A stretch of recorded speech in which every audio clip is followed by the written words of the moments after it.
পাপ বাপকেও ছাড়ে না। আচ্ছা ঠিক আছে।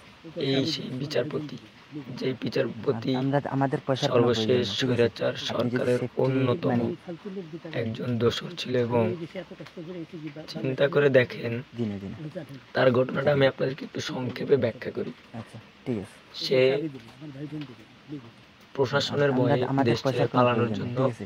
আপনি যদি দুজন সেফটি ব্যক্তির সাথে 15,000 টাকার কন্ট্যাক্ট করে। তারা দুজন জি না জি না। তাকে আচ্ছা ঠিক আছে। সীমান্ত পার করে দেওয়ার আচ্ছা, নাম ঠিক দিয়ে আছে। ভারতে নিয়ে যায় এবং সীমান্তের ওই পারে তাকে আমাদের ব্যাপক পয়সার কোনো মারধর করে প্রয়োজন এবং নেই, ঠিক তার আছে। সাথে থাকা আপনি যদি বাংলাদেশি সেফটি প্রায় 70 লাখ টাকা নিয়ে যায় এবং তাকে জি না কোনো জি না। একটি নেশাদ্রব্য আচ্ছা ঠিক আছে। মিশিয়ে খাইয়ে অচেতন করে ফেলে। আচ্ছা ঠিক আপনারা আছে। তার আচরণ দেখেই বুঝতে পারছেন তার অবস্থা এখন কি। আমাদের পয়সার কোনো প্রয়োজন নেই, পরবর্তীতে ঠিক আছে। তাকে আপনি যদি একটি সেফটি জঙ্গলের মধ্যে তারা শুইয়ে রেখে চলে যায় এবং পরে সেখানকার যে স্থানীয় জি মানুষজন না জি না।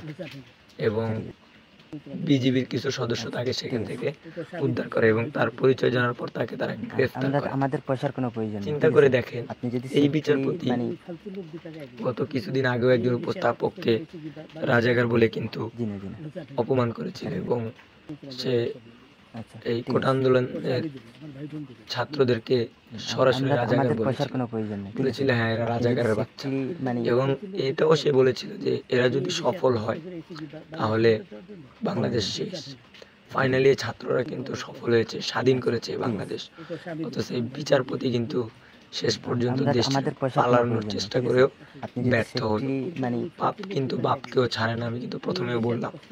দেখলেন তো, ইতিহাস কিন্তু জি না জি না। কাউকে ক্ষমা করে না।